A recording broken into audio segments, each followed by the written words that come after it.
From Bill Gates to Jeff Bezos, the richest men on the planet, all white men, have a fascination, apparently, with indoctrinating the minds of children. We saw it with Gates and Common Core. Now this is the Amazon titan, Bezos, announcing plans to target kids as young as pre-K with his new education takeover. I'm Dr. Duke, she's Katie, and this is the Dr. Duke Show.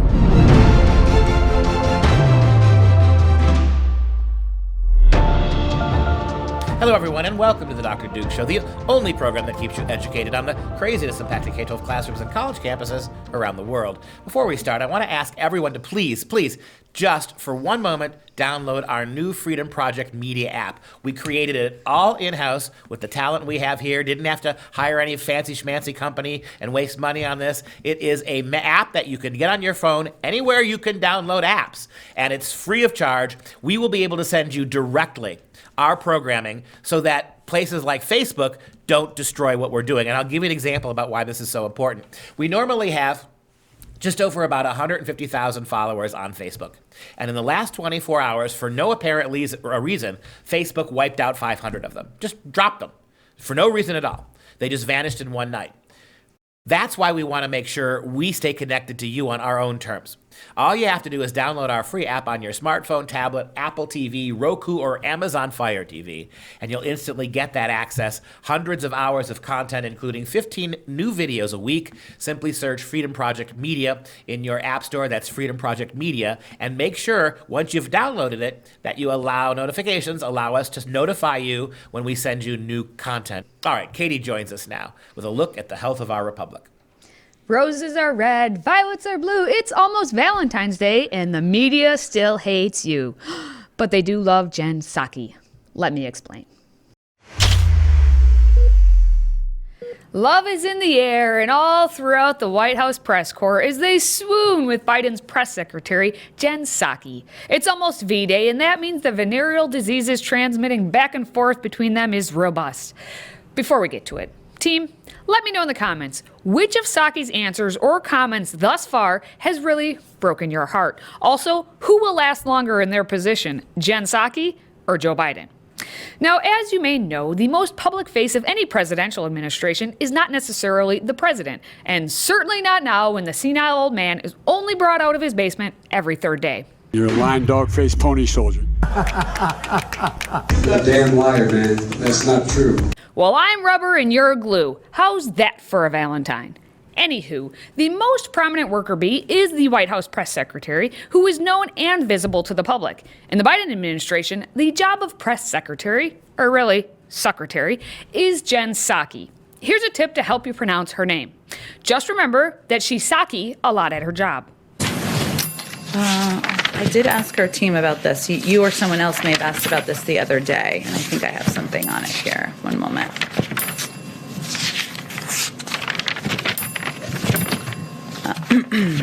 Thanks for your patience. Lots to say about COVID, no doubt about it. Let's see. Let me talk to our team about it. Awkward.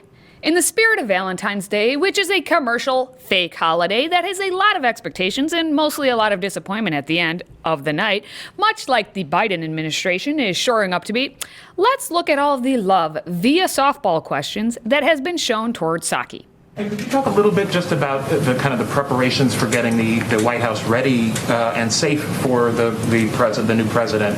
It's been reported that you did $500,000 worth of deep cleaning. Could you talk about the measures that you took to ensure that the president is safe? Thank you so much, Jen. Thanks for doing this on a daily basis again. And then could you just give us some color about what it was like for him going into the Oval Office? He's been waiting for this for so long. What was his reaction? Can I ask what happened to the Churchill bust and what should be read about its removal from the Oval Office? Oh, such an important question. It's the plane of today. Will he keep Donald Trump's Air Force One color scheme change? This is such a good question. I have not had the opportunity to dig into that today, given the number of executive actions, orders, the inauguration, a few things happening. I will venture to get you an answer on that, and maybe we can talk about it in here tomorrow. Such a good question. Saki's pandering response to the media makes sense because in the little blip of time when she wasn't working in the Obama or Biden administrations, which we know are one and the same, what exactly was she doing? Oh, just spending 3 years being a CNN contributor, writing op-eds about how bad President Trump is and how wonderful all of the Democrats are. And since we're on the topic of wonderful things, let's be truly wonderful and take time to join the Patriot Club at FreedomProject so that I can afford to eat my most favorite meal, macaroni and cheese. Yes, it really is my favorite meal, and I'm also 6 years old. Now, all you have to do to sign up is head over to patriotclub.us, and then you'll get a sweet, sweet tumbler as a thank you because you know what? Freedom never tasted so good. Cheers in advance. Now back to that job that Jensaki had with Obama. We learned before she took the job in the Obama administration, probably out of her love for mother country Russia. When she was a spokesperson for the Obama administration, just before becoming the communications director, she praised Russian culture and the novel Anna Karenina. Hammer and sickle anyone. Saki ain't a silverback. She's a ginger. And she ain't a quarterback. She doesn't look like she could throw a stick. But most certainly, she ain't no hollaback girl. Rather, she has shown herself to be a circleback girl. I'll circle back if there's more I can share with you, but I'll circle back with you if there's more to convey. I'll have to just circle back with you. We can circle back with you. I'm happy to circle back with you. I can circle back. I will have to circle back on that one. That's an excellent question. Oh, such an important question. We will circle back with you, and we'll circle back with you. It's an interesting question, but we'll circle back. I'm happy to circle back, but I'll have to circle back with you on it. I often note I'm going to circle back. I hate to disappoint conservative Twitter, but I am going to circle back on a number of things, as we often do directly. Hey, that was as close to a personal shout out as I'll ever get from Saki. And I don't accept. And since she says she will circle back, we are just to accept it. No follow-ups, no questioning, no journalists thinking, do you even know what your job is? Nope, not from our loyal media sycophants, proving they love her almost as much as Jim Acosta loves Jim Acosta. Yeah, exactly.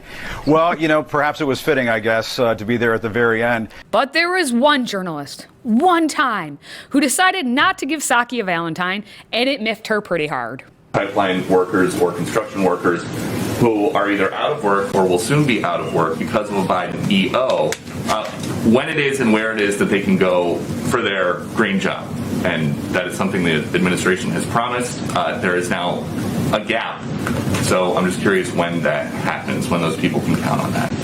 Well, I'd certainly welcome you to present your data of all the thousands and thousands of people who won't be getting a green job. Maybe next time you're here, you can present that. Oh, so you want him to do your job for you. Circle back. The Laborers International Union of North America said the Keystone decision will cost 1,000 existing union jobs and 10,000 projected construction jobs. Well, what Mr. Trump also indicated in the same interview was that President Biden has proposed a climate plan with transformative investments in infrastructure and laid out a plan that will not only create millions of good union jobs, but also help tackle the climate crisis. And as the president has indicated when he gave his primetime address to talk about the American Rescue Plan, he talked about his plans to also put forward a jobs plan in the weeks or months following. And he has every plan to do exactly that. Plan. Before she rambled about plans, let's again remember the 11,000 jobs that were directly lost because of these plans. And to note, the oil is coming through our country from Canada anyway. Now it'll go by train instead of the Keystone Pipeline. So who's exactly being environmental here? But Biden, remember, is pro-union. I'm sure when the Democrats are begging for money to the unions, they'll make sure to leave that part out about taking away jobs on the very first day that they have the power. Hold on. Hey, let's get moving. There's a lot of guys wanted this. Back to Jen Saki at her job. We are going to roll through these quickly because there isn't a lot of substance provided from Saki. Here she is mocking the Space Force. Saki jokingly responded with Star Trek and Spaceballs memes ensuing on Twitter. Wow, Space Force. It's the plane of today. Fine. That's a silly joke. But how about mocking Lindsey Graham's sexuality? She tweeted back in August that, quote, only in 2020 does hashtag Lady G, which I guess is a reference to Graham, get to push a bunch of debunked conspiracy theories while questioning Sally Yates, aka an American hero. Saki really holds women in federal government positions in high esteem.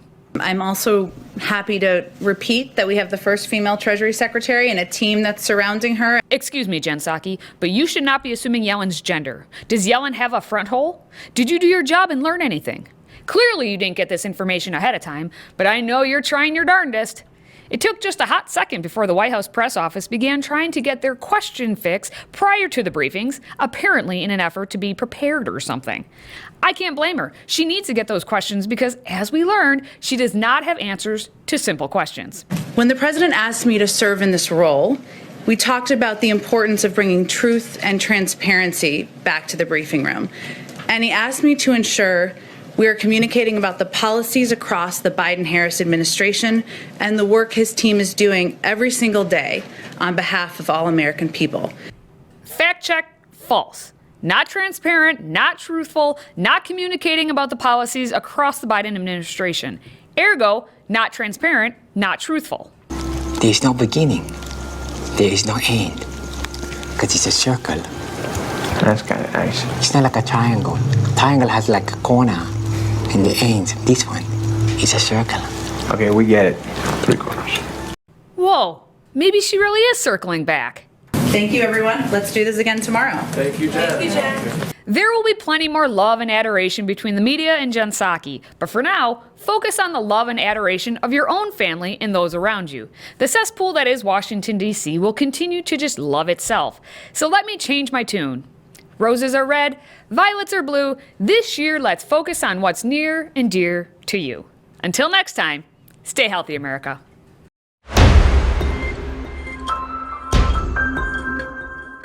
Joined now by Alex Newman, our international correspondent. Alex, thanks for your time today. Thanks for having me, Duke. Well, you know, this is a tantalizing story to me. You and I spent about 10 years between the two of us going up and down the country talking about Common Core and warning people about big educrats like Bill Gates, who have no educational experience whatsoever, using their billions of dollars that they made on a capitalist system to shut down capitalism, to undermine education, and ultimately to ideologically indoctrinate our kids. And so just when we forgot about Bill Gates and his failed Common Core, now we've got the richest man in the world, Amazon's Jeff Bezos, who is using his billions with a weird obsession with children. He wants to plan preschools to begin the education and the indoctrination program earlier. Talk a little bit about this story. Yeah, it's like the height of creepiness. I mean, it's like something you could read in The Onion or the Babylon Bee, but you've got this creepy gazillionaire, supposedly the richest man in the world, and he comes out and he says, I'm going to create a national network of preschools. Give me all your children, and we're going to use the same principles that we use as Amazon, an obsession with the customer. And by the way, the customer is your children. So here's Jeff Bezos telling us he's got an obsession with our children, and hand them over, and we are going to educate them. Well, I, for one, think this is incredibly creepy. And you know, Bill Gates has been doing this for well over a decade. Bill Gates jumped in bed with UNESCO, the UN's educational agency. Then he put billions of dollars into Common Core. And at this point, you mentioned the name Gates to anybody involved in education, teachers, parents, whatever.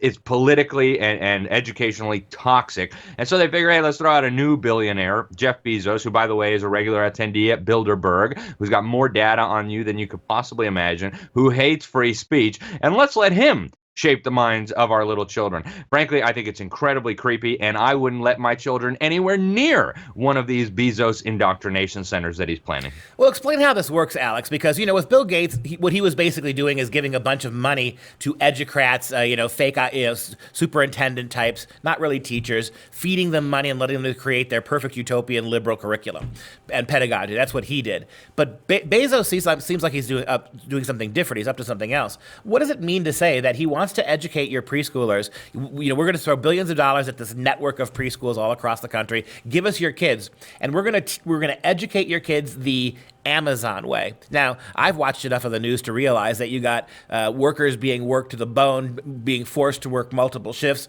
getting very little pay for almost round-the-clock busyness, being sanctioned and fined and even fired if their productivity drops off a little bit. Is that what he means by the Amazon way? What is the Amazon way when it comes to educating children? Well, what he says in his statement is that means they're going to be obsessed with your children, which it's just beyond creepy. But I think what it really means, Duke, beyond the creepy factor of having Jeff Bezos obsessed with my children, just shudder to think about it, is the data, right?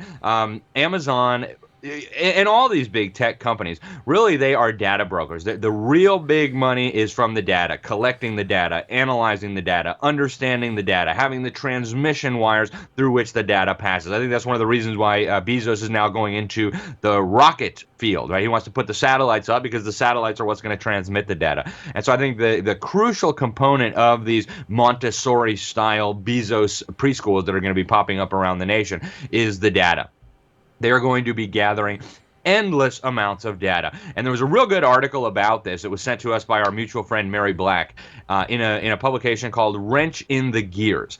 And the author there breaks this down, looking at some of the technologies that are now available for gathering the data on the children, the artificial intelligence that's now going to have the ability to process and understand this data through algorithms and so on.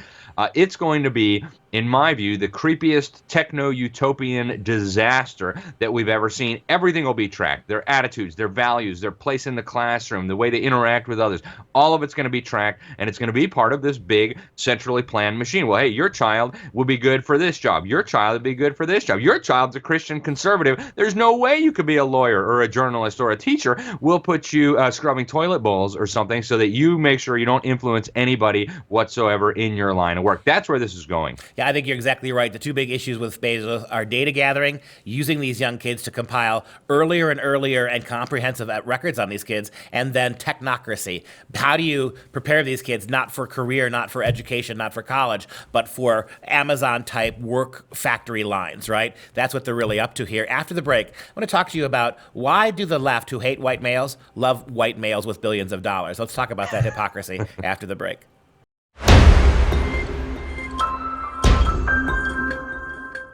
So it seems to me, Alex, that, continuing the story that you brought to us about how Amazon's Jeff Bezos is now in the process of creating preschools, hundreds of them across the country, and promising if you send him your kids, they're going to give you the Amazon treatment. We've already decided that has a lot to do with data gathering. That's going to make Bezos even more money.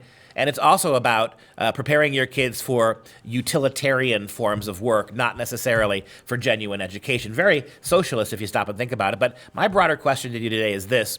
What is this fascination? What is this fascination with white men if they're billionaires? And I know the answer is going to be money, but the hypocrisy of the left never fails to trouble me. Think about this for a second. Putting Amazon's Jeff Bezos in charge of preschools is kind of like putting, Jeffrey Epstein instead of your kid's birthday party, or putting, how about Joe Biden in charge of a brownie troop? I mean, you don't want these kinds of guys around your little kids. I mean, Bill Gates was creepy enough. He's the creepy old grandfather perving around elementary school kids with Common Core. So talk a little bit, Alex, in your mind, how this fits the larger narrative of the Great Reset of the United States. Yeah, there's so many things to break down there, Duke. And I think it's worth noting that Jeffrey Epstein was actually buddy-buddy with all these guys, right? Bill Gates was a close friend of Jeffrey Epstein. He's flying around on his pedophile airplane, and who knows what they were up to. And mind you, Bill Gates, unlike a lot of these other perverts like Bill Clinton, Bill Gates actually became buddy-buddy with Jeffrey Epstein after he was convicted of sex trafficking children. Okay, let that sink in. He's flying around on the guy's airplane. Who knows what they're doing? But I think a big part of this hypocrisy is that the left doesn't really hate white males. That's just a means to an end, right? They need a figure to demonize. And they figure, hey, Christian, Western civilization, free enterprise, these types of things, let's associate those with white men, and then let's demonize white men by making them allegedly responsible for every evil that's ever afflicted the planet. But we'll turn the other way when it's our guys like Jeff Bezos, like Bill Gates. And so Bill Gates has got a huge amount of money. So does Jeff Bezos. So do a lot of these other guys.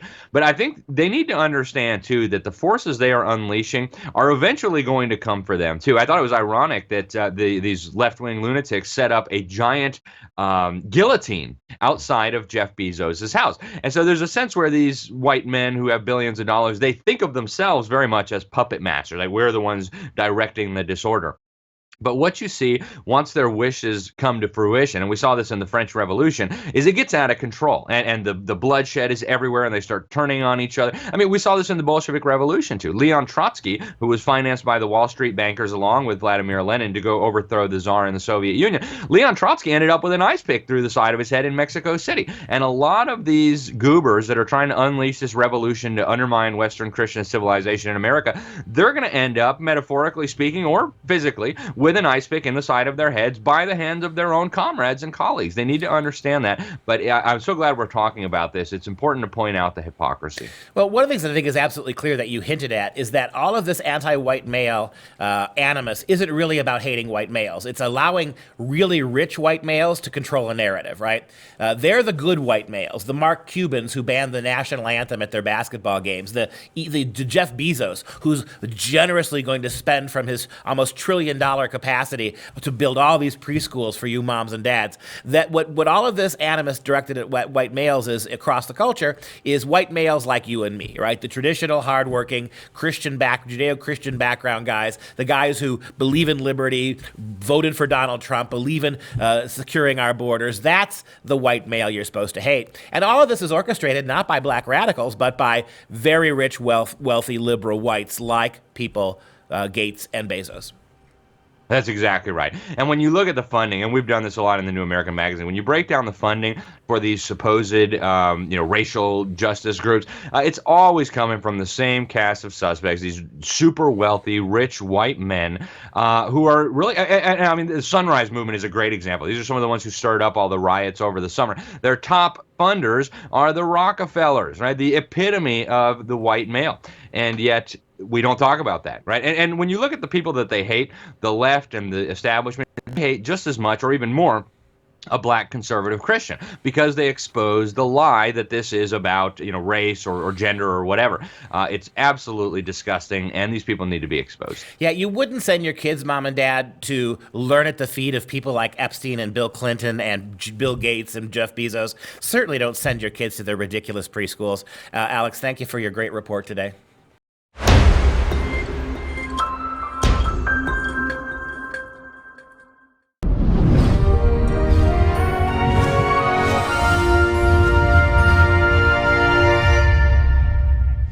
It's time for some real education. Jacob Epstein was an American and British artist who helped usher in the era of modern sculpture. Born in 1880, he moved to England in 1902, where he died in 1959. His work often challenges preconceived ideas about the proper nature of public art.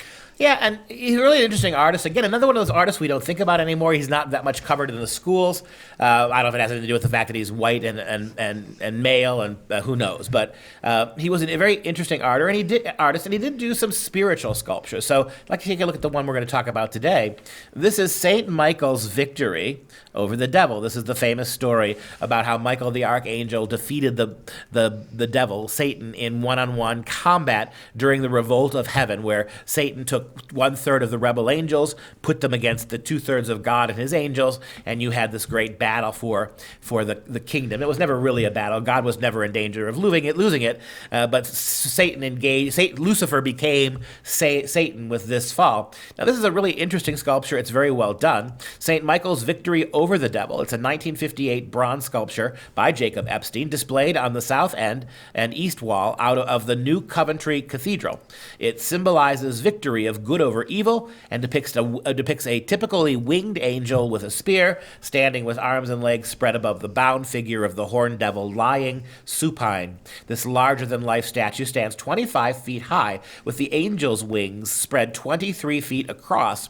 For the face of the angel, Epstein made busts of his daughter's two husbands, Lucian Freud and Wynne Godley, and selected Godley as his ultimate model. The angel's body may be inspired by Epstein's 1944 statue of Lucifer, now available at Birmingham Museum and Art Gallery.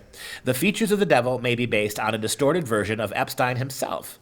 The sculpture was one of the last major works of art completed by Epstein before his death. It was cast in bronze and unveiled at the cathedral in 1961 by Epstein's widow, Kathleen. And it is a very sweeping image here. You see the horned Satan chained and powerless, while the power of might right and goodness stands unfurled, spread wide. This is a banner of liberation. This is liberating heaven from wicked angel. For the first time, heaven knew what sin was, liberating heaven from sin, purging heaven of evil that would overthrow justice. The angel Michael in particular here is a remarkable figure with his sword, with his towering wings, with his confidence, and ultimately his self-assured victory over evil. It's a sign of hope that brings joy to people to this day.